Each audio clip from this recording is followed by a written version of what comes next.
rekan kita bernama Nunu Nurlina. Kami dari kelompok 2 akan menyampaikan materi tentang bahasa, logika, kode, dan simbol dalam komunikasi pendidikan anak usia dini. Video ini dibuat untuk memenuhi tugas mata kuliah komunikasi efektif dalam pendidikan di Sekolah Tinggi Ilmu Tarbiyah Lakok Ciamis. Nah, materi yang pertama akan disampaikan oleh Ibu Iis Israwiyah. Saya di sini akan menjelaskan tentang bahasa dalam komunikasi. Bahasa adalah sistem simbol yang digunakan untuk mengkomunikasikan pikiran, gagasan, dan perasaan antara individu atau kelompok. Bahasa dapat berupa bahasa verbal, yaitu lisan atau tulisan, atau nonverbal, yaitu gestur, ekspresi wajah, dan lain-lain. Bahasa memainkan peran penting dalam komunikasi karena memungkinkan kita untuk menyampaikan makna dan memahami pesan yang disampaikan oleh orang lain. Berikut beberapa cara komunikasi menggunakan bahasa dalam pembelajaran anak usia dini. Yang pertama, menggunakan bahasa yang sederhana, yaitu menggunakan bahasa yang sederhana dan mudah dipahami oleh anak-anak sesuai dengan usia mereka. Misalnya, halo, apa kabar? Itu sangat mudah oleh anak-anak, sederhana tapi benar. Yang kedua, menggunakan cerita. Guru dapat menggunakan cerita untuk menyampaikan pesan moral kepada anak-anak. Misalnya, cerita si kancil yang cerdik. Anak sangat senang dengan bahasa atau cerita makna dari cerita itu. Yang ketiga, menggunakan lagu dan puisi. Menggunakan lagu dan puisi untuk mengkomunikasikan konsep dan ide kepada anak-anak dapat memberikan pengalaman belajar yang menyenangkan. Misalnya, lagu Satu-Satu Aku Cinta Allah, agar mereka mengenal atau cinta terhadap Sang Pencipta. Di sini saya akan membahas tentang logika pada anak usia dini. Logika adalah kemampuan berpikir yang membantu anak-anak memahami hubungan antara objek, peristiwa, dan konsep.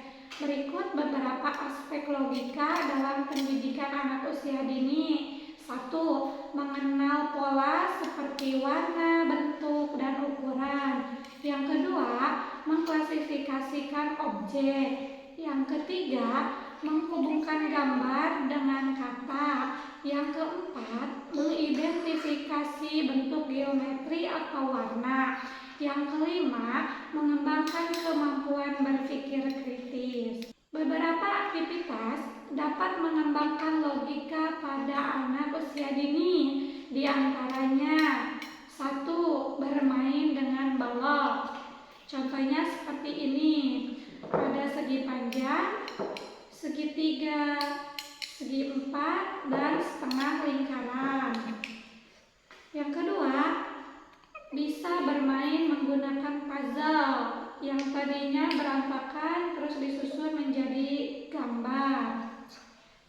Yang ketiga, bisa bermain menggunakan angka yang warna-warni agar menarik perhatian anak.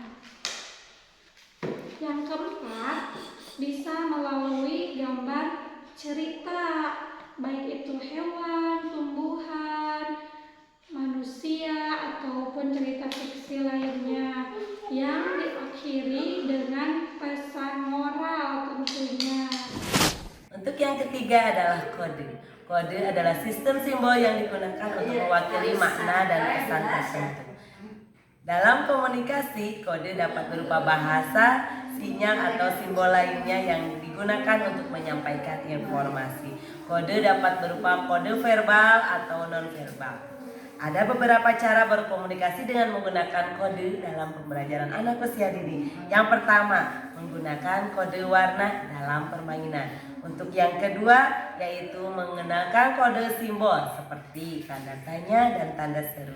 Untuk yang ketiga yaitu menggunakan kode angka seperti mencocokkan jumlah benda dengan angka. Saya akan menjelaskan simbol dalam komunikasi. Berangkat dari pengertiannya, simbol adalah sebuah tanda atau objek yang mewakili makna tertentu. Simbol dapat berupa kata, gambar, atau objek lain yang memiliki makna khusus dalam konteks tertentu. Nah, simbol memainkan peran yang sangat penting dalam komunikasi karena dapat memungkinkan kita untuk mengkomunikasikan makna yang kompleks dengan cara yang lebih sederhana dan efektif. Dalam pembelajaran anak usia dini, kita dapat menggunakan simbol dengan beberapa cara, di antaranya 1. Menggunakan gambar untuk mengkomunikasikan materi kepada anak-anak. Simbol tentunya harus tertuang dalam sebuah media. Salah satunya adalah menggunakan gambar. Nah, cara yang kedua, menggunakan ikon untuk mengkomunikasikan konsep dan ide kepada anak-anak. Contohnya menggunakan tanda titik, tanda koma, dan juga mengenalkan tanda tanya dan tanda seru.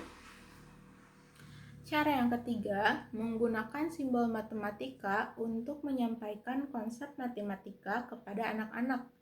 Kita mulai dari mengenalkan tanda plus, tanda min, dan juga tanda sama dengan. Baik, sekian materi dari kami. Semoga bermanfaat bagi teman-teman semua. Wallahu muwaffiq ila aqwamit thoriq.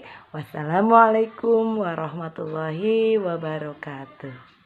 Jangan lupa like, Komen Dan subscribe.